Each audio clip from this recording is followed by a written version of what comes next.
Alrighty, folks, howdy. This is going to be the first of 3 videos for the 3 readings we have this week, which we would be covering in class normally, but of course we're away from class because of NCA. I was hoping to have these ready to go by the time that our class started, but my schedule got pushed a bit. So they'll be a little late, but they'll be today. They'll be the same day.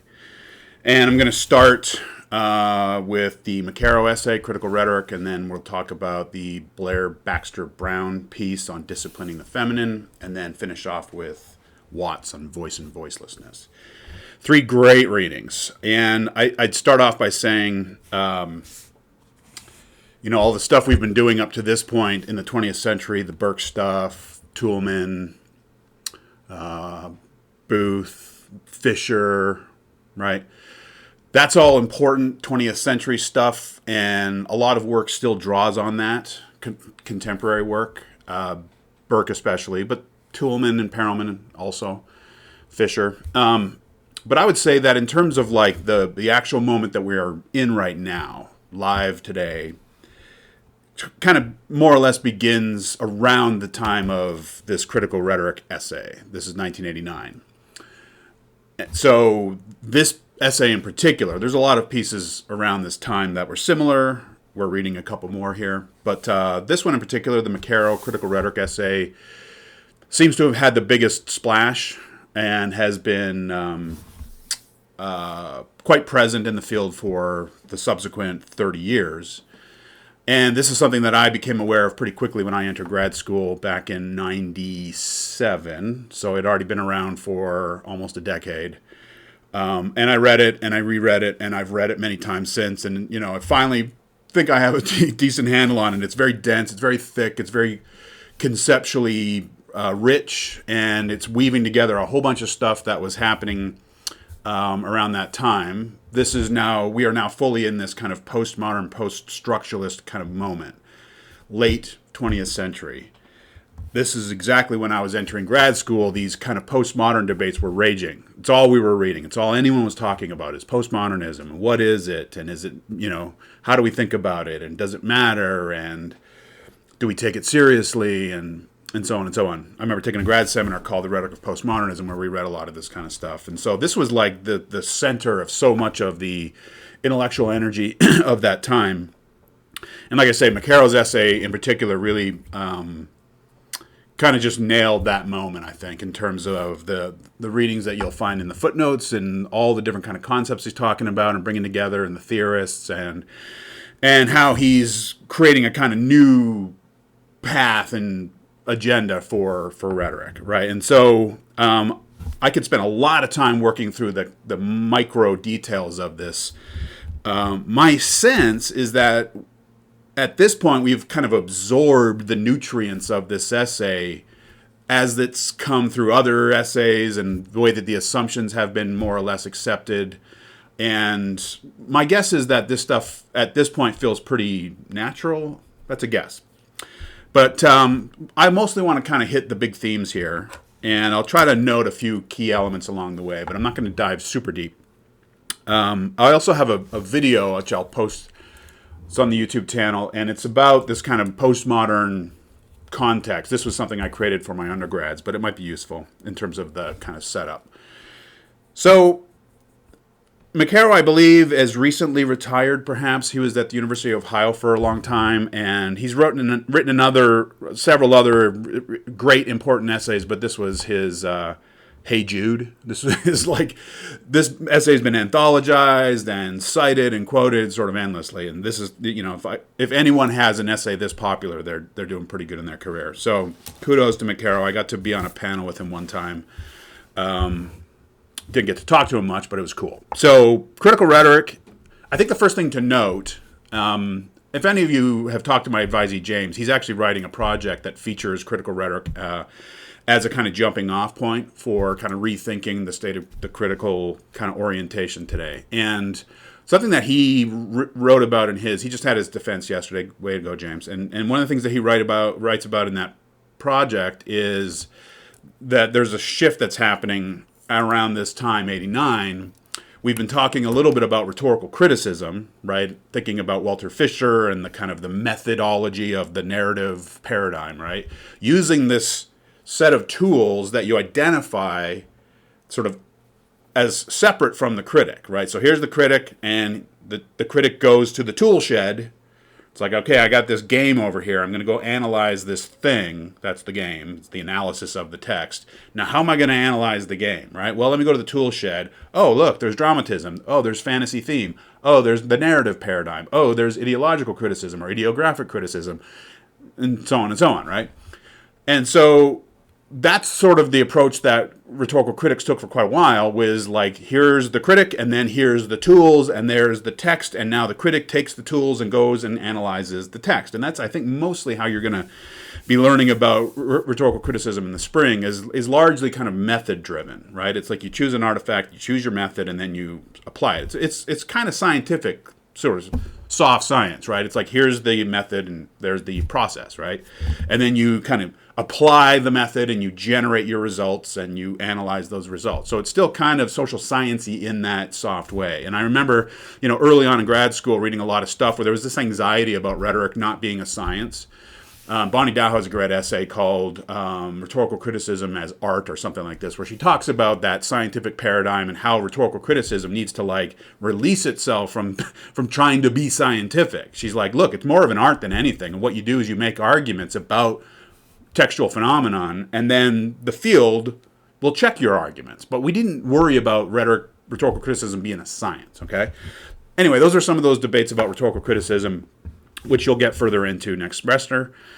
Then along comes this moment, this late 80s moment, where what was happening in the field is a lot of theory-minded rhetorical scholars were reading Foucault and Derrida and Lyotard and Lacan and Lefebvre and on, and seeing really powerful insights. And don't forget, we're also coming out of the civil rights movement and a lot of turbulence in the 70s and Watergate and Vietnam. And so there was this real sense of mobilization in the citizenry, including the academic citizenry. We need to do something about what's going on in this world. We need to be participants and players, and not just kind of sideline rhetorical critics going to the shed, choosing your tools, and going about your tidy little business, right?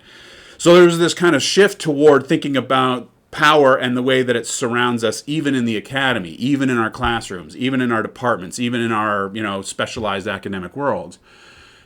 And how do we respond? Don't forget when we looked at the second persona, right? Black was saying critics need to, satisfy their moral obligation to history. This is sort of an extension of that.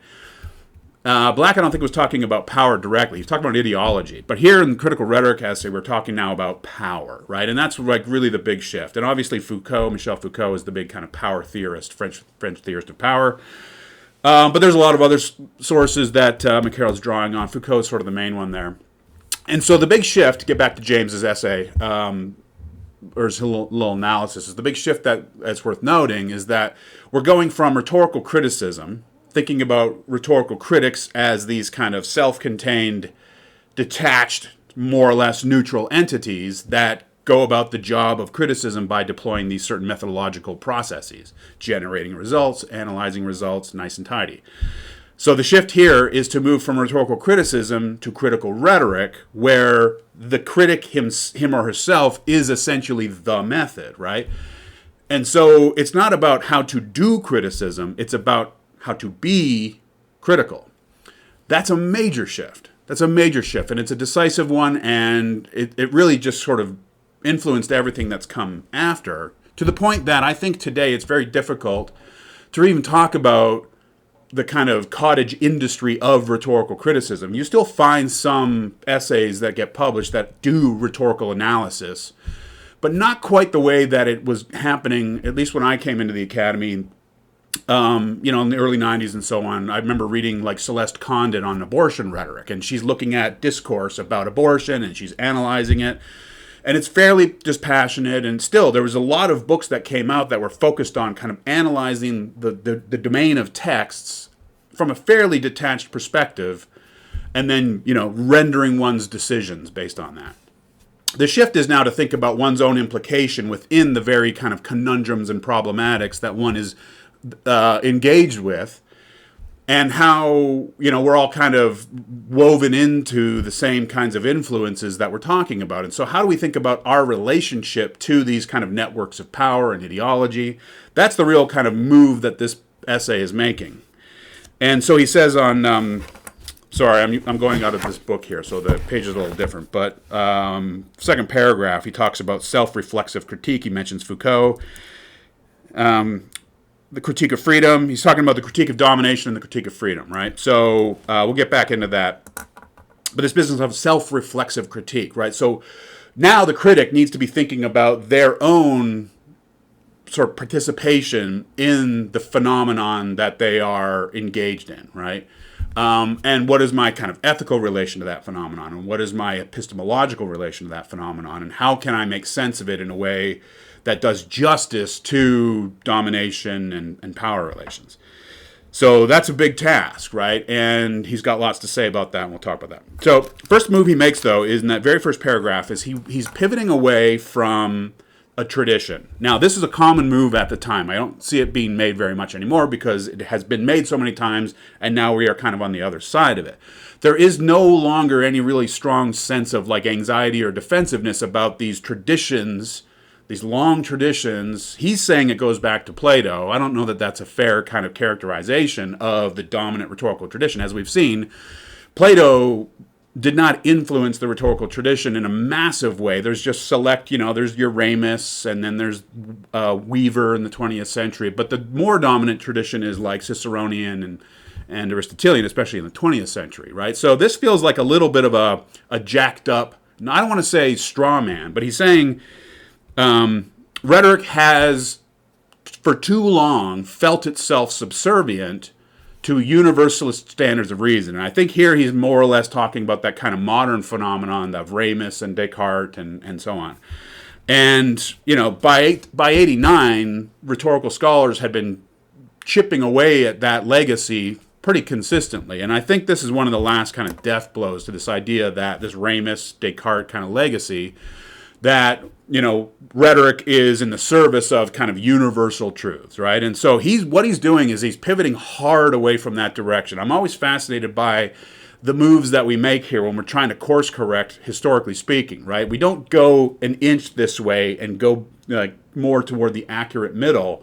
We swing, right? And so he's going from universalist standards of reason to relativism, right? To swinging all the way over to the kind of sophistic model, which he mentions at the end, is like, are we moving away from Plato towards sophistry? And he says, yes, right? So I get it. It makes the case that much cleaner and more stark by comparison. But we can ask ourselves, do we need to swing all that way, right? Or do we miss something along the way? In any case, his big contribution here is to talk about the critical rhetoric, the practice of critical rhetoric, which I'll just say at the outset here, not even the outset, 13 minutes in. Critical rhetoric is an orientation, right? It's not a method. As I said, the method is the critic themselves. And how you orient yourself toward the domain of rhetorical phenomenon is the key issue. And so he provides, at the end of the essays, I think it's 8 or 9 principles of praxis. Not a method, just sort of principles of how one can orient oneself, what to keep in mind. And what's interesting is those are epistemological kind of universals. But they're about process as opposed to kind of content truth, right? That's something that Brunner noted in the meeting yesterday. It's like these are universals. They're just having to do with how we think about the act of orientation, right? And now that it's been 30 years, the project James is undertaking is, are these universals, these principles of praxis, should we think of them as universal, or were they sort of specific to this time and they did a certain kind of work, but it's 30 years later, maybe we need to think about updating some of these principles, right? Or adding to them. So McKerrow talks about the critique of domination and the critique of freedom. These are kind of the two major programs or tasks of critical rhetoric. And so he begins on the next couple pages where he's talking about the critique of domination, the discourse of power, and then that subsection, domination, power, ideology. This is the stuff that I'm thinking is probably pretty comfortable when you're reading through it, just because of how we talk about, just things in general today. The business that taken for granted assumptions can be the effects of power, right? So the basic kind of setup here is power exists everywhere, and it exerts itself as domination. And that happens through ideologies. We've talked a fair bit about ideologies with Burke a little bit, with Black a little bit. Remember Burke's whole thing about ideology like a ghost inhabiting your body that makes it kind of hop around, right? Now, for McKerrow, he takes it a step further. And he's providing some pretty useful kind of mechanical analysis of how ideologies work. And the way it's set up is you got power. Ideology is this kind of like, I don't know, kind of virtual abstract machine, to use Deleuze, right? It's sort of like it doesn't physically exist, but it's something that exerts power or exerts effects. It's virtual and yet real, right? I always struggle with ideologies. It's like, where are they? I'm a materialist. I want to just talk about kind of real things, whereas ideology is always this kind of ghost that's moving around kind of thing, right? So it's frustrating, but he does a good job of talking about the ways that ideology moves through discourse, right? And so he says, in the section, the pervasiveness of power, like three after that quote that starts with discourses are not once and for all. He says, discourse is the tactical dimension of the operations of power in its manifold relations at all levels of society, within and between its institutions, groups, and inhabitants, right? So we have power, and then power kind of organizes itself around ideologies, and then ideologies find expression in discourse, not just spoken words, but discourse in the kind of broadest Foucauldian sense of technologies, of policies, of norms. He talks about tactics. He talks about these micro kind of operations of power, right?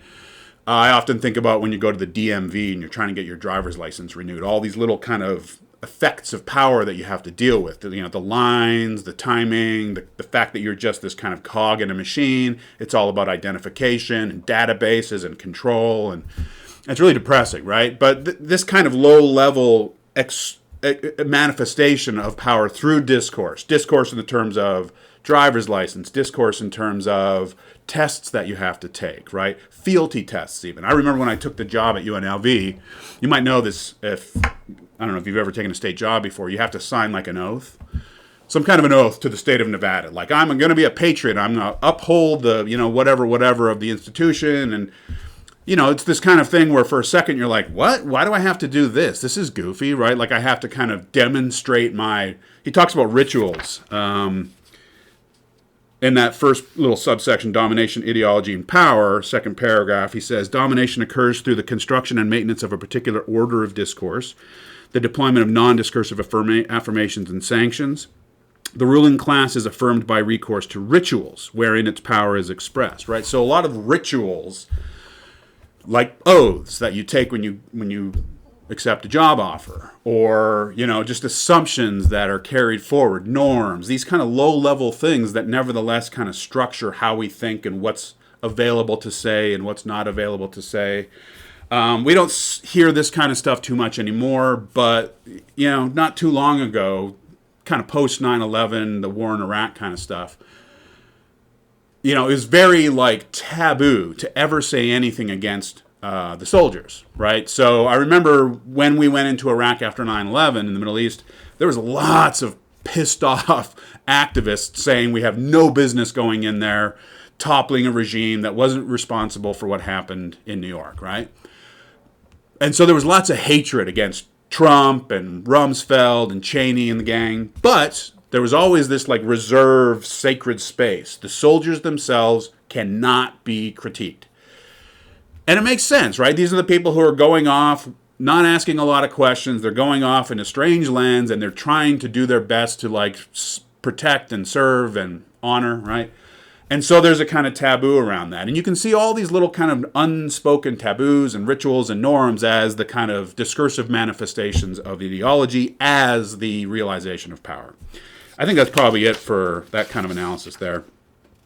He talks about the people and how the people are this kind of like empty field of it's a sort of empty container of possibilities, right? And so ideology and discourse are always trying to grab different constituents of the population, sort of like recruit, right? And somewhere in here he talks about interpolation, right? This business of folding potential recruits into a discourse. Maurice Charlon's essay on constitutive rhetoric gets invoked there. It's a really good essay. So the critique of domination, then, is the critique of power as it's kind of coming to us in the dominant mode of ideology, right? It's you must be for this war, or if you say anything against it. I still remember when the Dixie Chicks, who are from Texas, you remember the Dixie Chicks? They had a couple hot albums, and they were appalled by what was happening in the Middle East after 9/11, as many of us were. And they got on stage at some concert. I can't remember where it was. I think it was in Europe, actually. They were over in Europe giving a concert, and they said, just so you know, we're from Texas, and we're completely ashamed of our president, President Bush, hailing from Texas.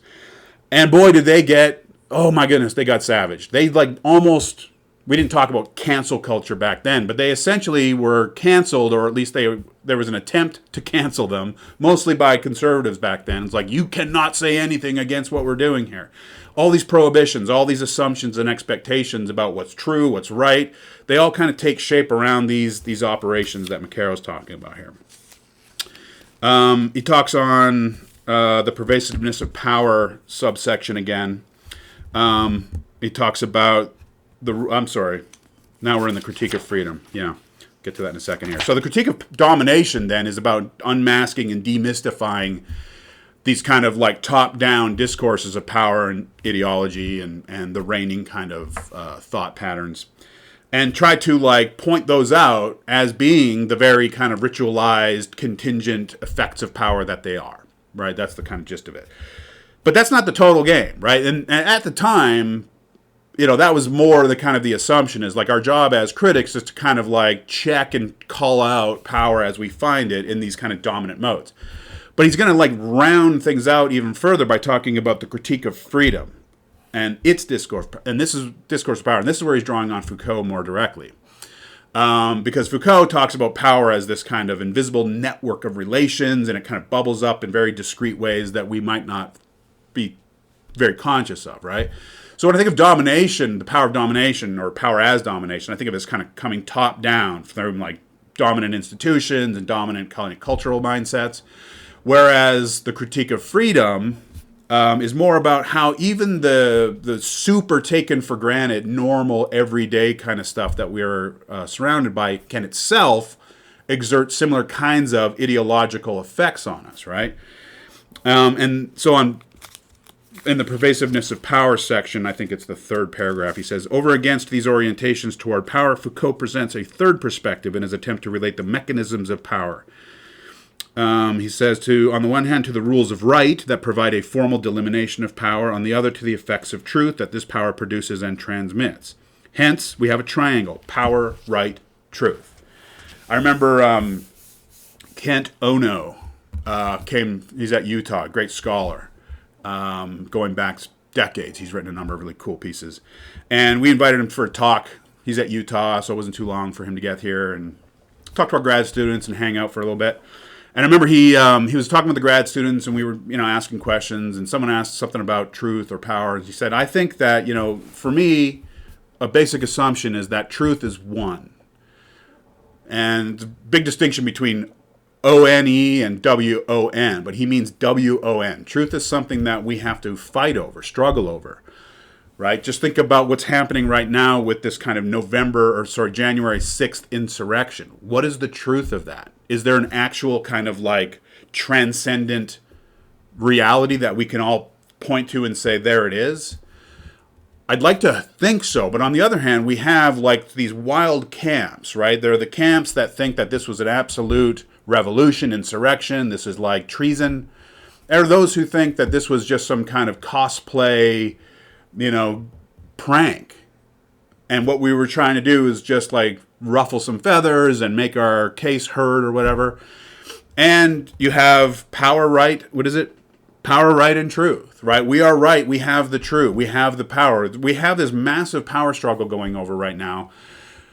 The Democrats are trying to get to the bottom of it. They have commissions. They're doing reports and investigations. And a lot of the people who are involved in Steve Bannon's refusing to be summoned. And apparently he was dragged off to jail, I think, or he's being held in contempt or whatever. So this is the struggle. And it's the struggle over who gets to own the truth of what happened, right?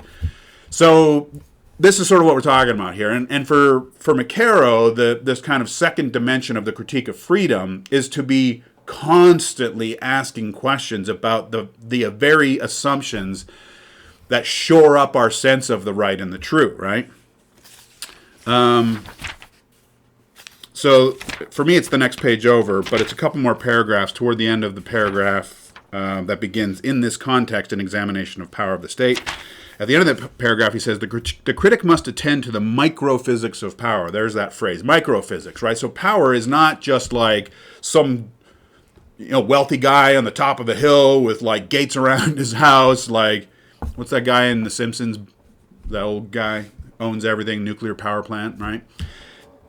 It's a nice, convenient way of thinking about power. But in the Foucauldian sense, it's much different. It's more of like a gas that comes up from below and finds shape, swirls around behavior and swirls around brains and swirls around activities and institutions and kind of like gels things up, So the critic must attend to the microphysics of power in order to understand what sustains social practices. Power, thus conceived, is not repressive but productive, right? So power produces new discourses, new rituals, new practices, new discursive mechanisms. So I mentioned that oath that I took when I took the job. Well, we now have this new kind of genre of oaths called the diversity statement, right? And so there's a lot of jobs that are out there, academic jobs, that are requiring candidates to submit a diversity statement, which is like express your commitment to diversity or your experience with diversity and how you think about it and so on, right? Now, this is probably something that most of us would say is a good thing, and it's like, yes, of course, we care very much about the rightness and the truth of diversity, however we're thinking about that. But yet, it's hard, I think, to argue that that's not a similar kind of mechanism of power, because what it's doing is it's sort of it's telling candidates, like, this is the truth, this is what's right, and we need you to sort of play along, right? There's a current kind of ritualized aspect to this it's a very new thing. It's just 3, 4, 5 years now that we've been doing these. Not everyone does them, but a lot of places do. And so it's another kind of tactic, and it's a kind of an expression of a certain kind of power that's gelling around a certain kind of idea about what's right and true. So I would suggest that even though, you might like Foucault and you might like everything he has to say about power, especially when it has to do with like patriotism and war, and it's like, go critique all that. But my argument is that it's equally true when it's happening on our side, when we're the ones who are creating these structures and rituals and mechanisms, right? So it might be for the good because, again, power is a struggle and truth is won. And so this is an effort to battle over truths and rightness, and we're doing this at the level of new practices, new rituals, new assumptions, new norms, new ways of talking, new ways of speaking, new ways of relating and aligning ourselves, right? I would say that it's all kind of Foucauldian or power-based in similar ways, that it's doing things. It's producing new ways of thinking and new ways of relating. All right, so that's not bad, to be honest. 30 minutes, that's about what I want to go for. The principles of praxis that he gets into in the last section of the essay, again, this is not a method, and he says these are just sort of principles to orient the critic, right? We are the critics. We're not talking about a method that's external to us. We are talking a method that is internal to us. Hence this business of praxis and this business of orientation, right? So it's like, how do we think about ourselves as critics? How do we think about our relation to this kind of world of discourse and power? So he's got, a number of different things here. Number one is ideological critic is not, in fact, a method, but a practice, something we do. It's something that we do when we are watching television or when we're getting groceries or we're, picking up our kids from school and we see things. And, it's something that we carry around with us. And it's something that we do more than some kind of a process that we engage in. And we carry it around with us. We live it. Number two, the discourse of power is material. Absolutely, right? And so, again, these very material kinds of practices, DMV, identification. My goodness, when I moved to Nevada from Illinois, because I'm Canadian, my visa had expired, and I was in process of trying to get a new work visa, because I was on a student visa before. I was trying to get a professional H-1B, it's called, but I had to bridge it with this kind of temporary thing. And that made getting a driver's license here in Nevada so difficult. So here I am. I'm an out-of-state resident. I'm also an international citizen. I have a new job. I have a brand new home address. I'm very kind of up in the air. And I'll never forget these feelings of like institutional, just like mayhem, just getting passed around and pushed around by all these different offices and go to that window and produce this form and sign this thing and have that thing. And it just felt so like soulless and trivial and just like dystopian bureaucracy kind of stuff. Like, does anyone actually know what's going on here? Is there a reason for any of this stuff? It's surveillance. It's knowledge about the citizens. So it's material in the sense that it involves your body and how you live, and it involves money and resources and time and space and places that you go and can't go and all the rest of it. 3, rhetoric constitutes doxastic rather than epistemic knowledge. Absolutely. Don't want to get too far into that, but he's not talking about universal truths here. Knowledge is always kind of moving and fluid. It's more about opinions. It's more about the probable and the contingent. That's sort of what we're getting at there. The 4th one, naming is the central symbolic act, right? So identifying the problem. The microphysics are coming all around us, so it's important to name it. Call it out, illuminate it, identify it, right?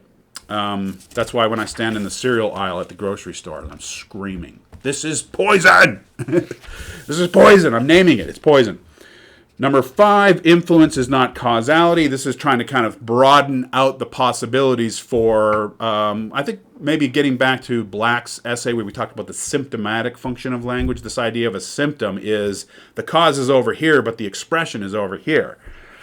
Right?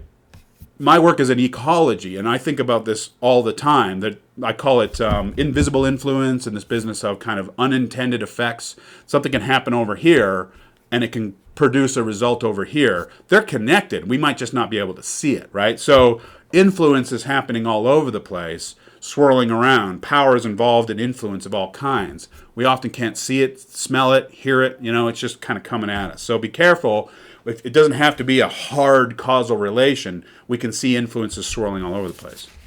6, absence is as important as presence. Yeah, when we talked about the second persona, I mentioned the third persona is about absence. It's about those who are not present within a discourse. So it's important to be thinking about what's included, but also what's excluded. This is a very common way of thinking right now. It's business of inclusion and exclusion, right? There's a lot of attentiveness to inclusivity. So I think this one probably makes pretty good sense. 7, fragments contain the potential for polysemic rather than monosemic interpretation. So the critic's job is to invent. The critic's job is to find the problems, to chase down the influences, right? And so what we do is we take fragments of problems, and we try to weave together a story about those being the effects of power. Finally, criticism's performative. It's something that we do. It's not something that we necessarily just sit down and write, but it's something that we live. It's something that we engage in kind of deliberately and expressively. So there you go. That's a quick 30-minute tour through one of the denser essays that you'll find in Rhetoric. Like I said, this is, I'd say it's a good essay because it's weaving together so many strands of critical thought that were dominant at the time. We get Charland, we get Lacan is in here, we get Foucault, we get, just looking through the footnotes, we get Bourdieu, we get Leclos, we get, it's a kind of who's who of like big ideas at that time there. And it really did have a pretty decisive impact on how it is that criticism played out over the next few decades, right?